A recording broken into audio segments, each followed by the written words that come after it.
Assalamualaikum warahmatullahi wabarakatuh. Saya Triantoko dari kelompok 2 membahas tentang bahasa Indonesia. Yang pertama, pengertian bahasa Indonesia.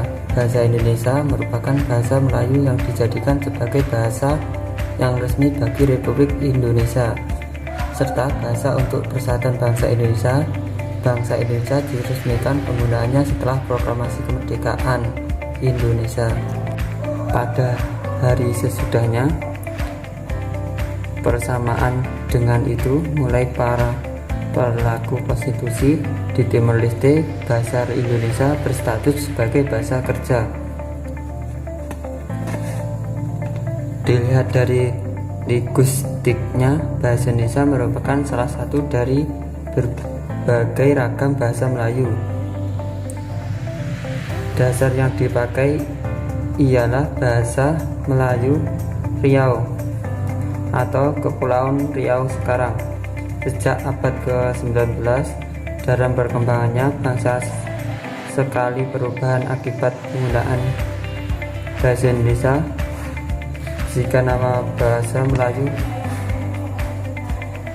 tetap dipahami, program ini menyebabkan berbedanya bahasa Indonesia saat ini dari berbagai bahasa Melayu yang dipakai di Riau ataupun Semenanjung Melayu. Sampai sekarang, bahasa Indonesia adalah bahasa yang hidup yang terus menghasilkan kata-kata baru, baik dari penciptaan ataupun penyerapan dari bahasa daerah dan bahasa asing.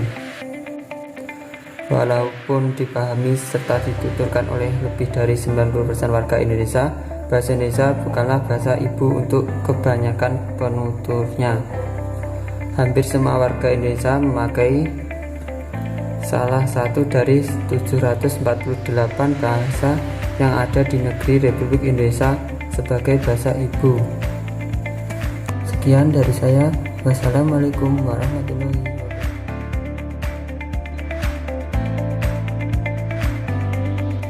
Assalamualaikum warahmatullahi wabarakatuh. Nama saya Barokah, saya dari kelompok 2 ingin menjelaskan tentang sejarah bahasa Indonesia.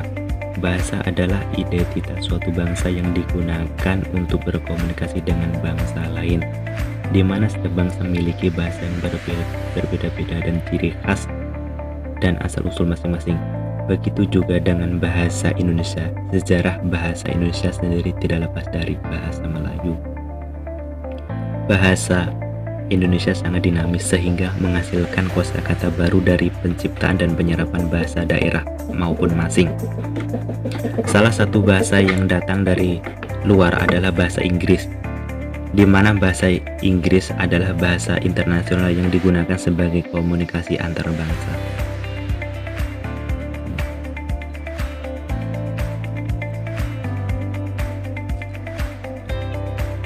Sehingga tidak heran banyak orang yang belajar untuk menguasai bahasa Inggris. Hal ini bertujuan agar mereka tidak buta akan informasi yang ada di dunia. Meskipun mempelajari bahasa Inggris penting, akan lebih baik jika kita sebagai warga negara Indonesia tetap menjaga, melestarikan dan membudayakan bahasa Indonesia.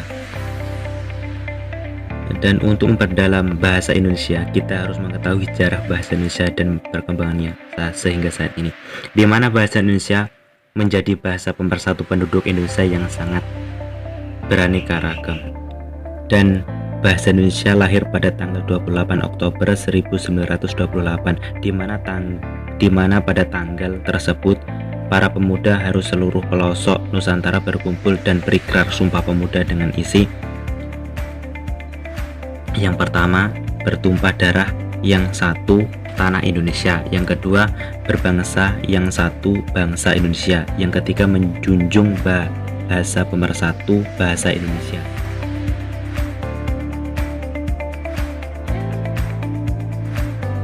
Assalamualaikum warahmatullahi wabarakatuh.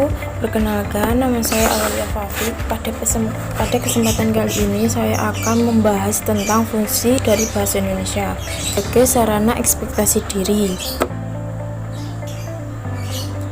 Dalam arti media dapat digunakan untuk mencurahkan isi atau pikiran yang kita miliki. Contohnya berupa karya ilmiah, kreativitas, curahan hati, dan yang lain-lain. Yang kedua, sebagai sarana komunikasi. Jika kita berkomunikasi dengan orang lain, pasti kita mengharapkan timbal balik yang tepat dari lawan bicara kita. Maka dengan adanya bahasa Indonesia, kita bisa dengan mudah dan lancar untuk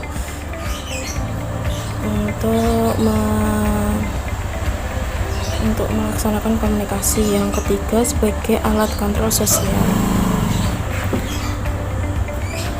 Sebagai alat kontrol sosial, contohnya apabila kita dapat mempengaruhi sikap kepribadian seseorang dengan bahasa Indonesia, kita dapat dan sifat dan kepribadian seseorang hanya dengan kata-kata. Yang keempat, sebagai sarana adaptasi dan integrasi pada suatu lingkungan masyarakat. Contohnya, apabila kita tinggal di sebuah negara, maka kita harus mengerti bahasa dari negara tersebut agar kita dapat beradaptasi dengan suatu lingkungan tersebut dan agar kita dapat menggunakan suatu kata dalam bentuk formal. Sekian dari saya. Wassalamualaikum warahmatullahi wabarakatuh.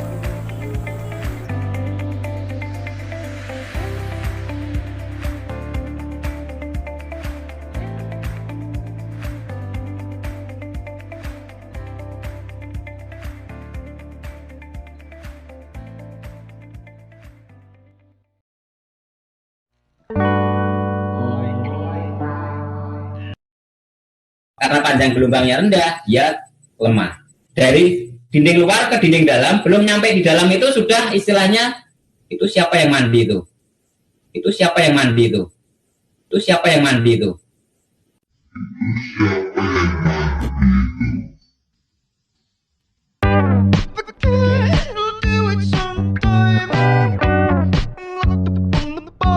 Novan. Novan.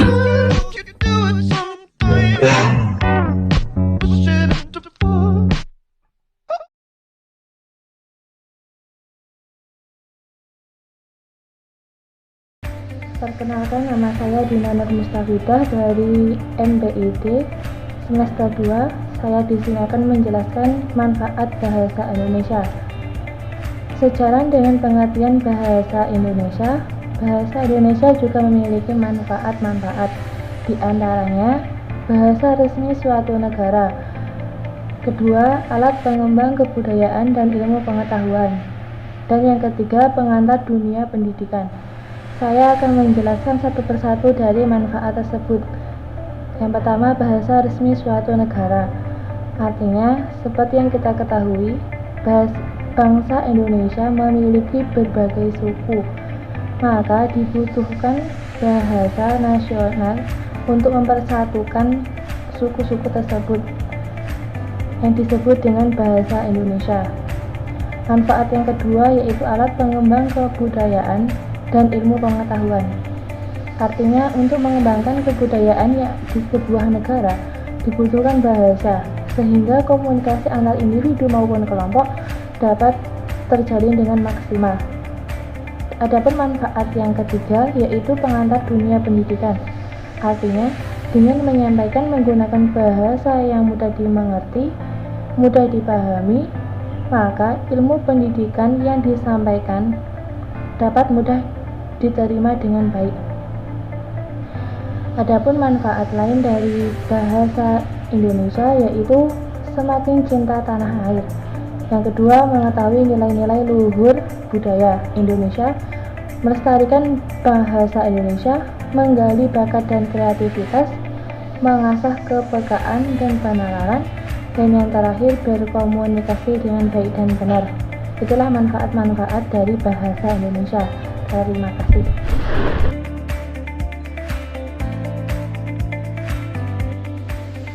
Assalamualaikum warahmatullahi wabarakatuh. Saya Zakia Fahmi dari kelompok 2 dan di sini saya akan mempresentasikan atau menjelaskan tentang tujuan bahasa Indonesia.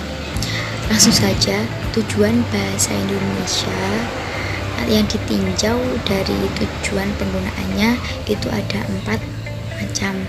Yang pertama tujuan praktis, yang kedua tujuan artistik, yang ketiga tujuan pembelajaran, dan yang kelima tujuan filologis.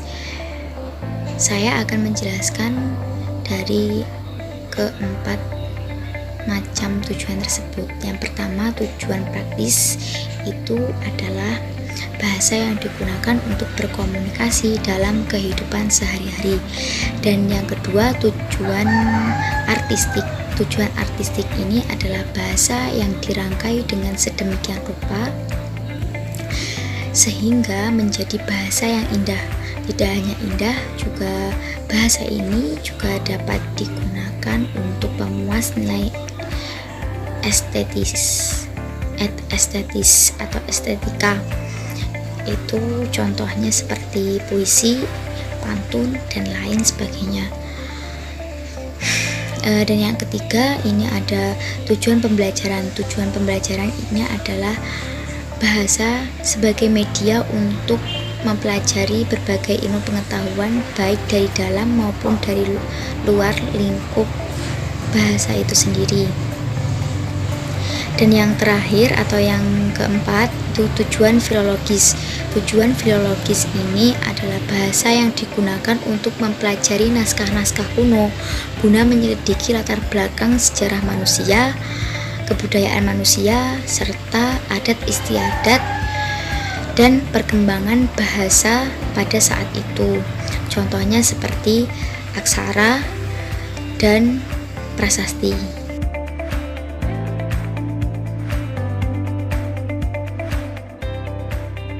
Assalamualaikum warahmatullahi wabarakatuh. Saya Dewi Indriani dari kelompok 2 akan menjelaskan tentang kedudukan bahasa Indonesia. Kedudukan bahasa Indonesia akan sangat mempengaruhi terhadap fungsi dari bahasa Indonesia tersebut. Kedudukan bahasa Indonesia terbagi menjadi 2. Yang pertama, bahasa Indonesia sebagai bahasa nasional. Bahasa Indonesia memiliki kedudukan yang sangat penting, seperti yang sudah tercantum dalam Ikrar Ketiga Sumpah Pemuda pada tanggal 28 Oktober 1928 yang berbunyi, "Kami, putra dan putri bangsa Indonesia, menjunjung bahasa persatuan, yakni bahasa Indonesia." Hal ini menandakan bahwa bahasa Indonesia sendiri memiliki kedudukan yang sangat penting sebagai bahasa nasional, sehingga kedudukannya berada di atas seluruh bahasa daerah yang dimiliki oleh Indonesia. Bahasa Indonesia yang berkedudukan sebagai bahasa nasional memiliki 4 fungsi. Yang pertama, bahasa Indonesia sebagai identitas nasional. Yang kedua, bahasa Indonesia sebagai kebanggaan bangsa. Yang ketiga, bahasa Indonesia sebagai alat komunikasi. Dan yang keempat, bahasa Indonesia sebagai pemersatu bangsa. Selanjutnya, bahasa Indonesia juga berkedudukan sebagai bahasa negara. Dalam Undang-Undang 1945, Bab 15, Pasal 36, bahasa Indonesia ditetapkan sebagai bahasa negara.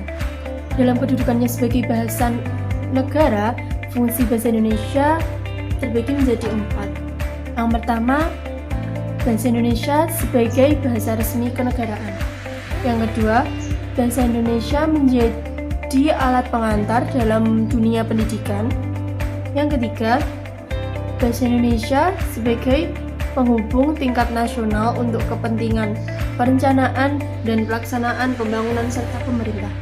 Dan yang terakhir, bahasa Indonesia sebagai pengembangan kebudayaan nasional, yaitu ilmu pengetahuan dan teknologi. Dalam kedudukannya, bahasa Indonesia sendiri harus benar-benar dipahami oleh semua kalangan, baik kalangan muda maupun pelajar. Agar jiwa patriotisme dan nasionalisme mereka harus tetap terjaga. Hal ini berkenaan dengan semakin hari semakin krisisnya akan jiwa nasionalisme. Kaum muda dan pelajar lebih bangga akan bahasa asing yang mereka kuasai, seperti bahasa Inggris, Mandarin, Arab, dan lainnya. Sehingga mereka menyampingkan bahasa nasional dan bahasa negara mereka sendiri. Karena menurut mereka, bahasa Indonesia merupakan bahasa ibu yang tidak memerlukan belajar khusus. Padahal, kenyataannya masih banyak para kaum muda dan pelajar yang belum sepenuhnya memahami bahasa Indonesia secara baik dan benar. Sekian, terima kasih.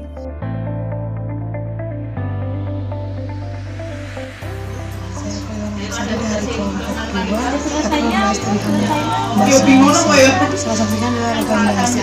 Pengertian ragam bahasa adalah varian dari sebuah bahasa menurut pengertian. Beberapa konsep ragam bahasa yang untuk diketahui adalah konsep dialek, idiolek, slang, gen, kolek, dan bahasa. Dialek adalah ragam bahasa dari sekelompok orang yang berada di suatu tempat berbeda, misalkan Tokinya dari Sunda atau Jawa. Kalau dialek Sunda, kumaha damang. Kalau dialek Jawa, dia kabar. Kalau konsepnya idiolek, ragam bahasa yang bersifat perseorangan. Ragam ini dikenal karena keunikannya. Misalkan kembali ke laptop, itu adalah ciri khasnya tersebut, atau ulala, itu adalah ciri khasnya Syahrul. Konsep slang, ragam bahasa yang tidak resmi dan belum baku yang bersifat musiman dan digunakan sebagai bahasa pergaulan. Misalkan nih, baper, bawa perasaan, mager, malas gerak. Selanjutnya adalah konsep Ken, ragam bahasa bermode memelas atau dibuat-buat. Misalkan kita lagi minta uang ke orang tua atau seorang pengemis yang ingin meminta uang kepada korbannya. Yang kelima, konsep takol, ragam bahasa yang dianggap lebih tinggi dan bergengsi daripada ragam bahasa lainnya.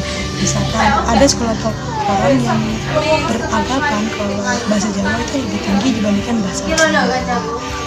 Yang selanjutnya adalah konsep basilik. Basilik ini mempunyai ragam bahasa yang berbeda atau sebaliknya dengan akal, yaitu ragam bahasa yang dianggap rendah atau tidak bergengsi. Misalkan nih, ada salah satu kata Jawa yang beso yang dianggap kurang bergengsi karena mudah. Mungkin hal yang saya sampaikan.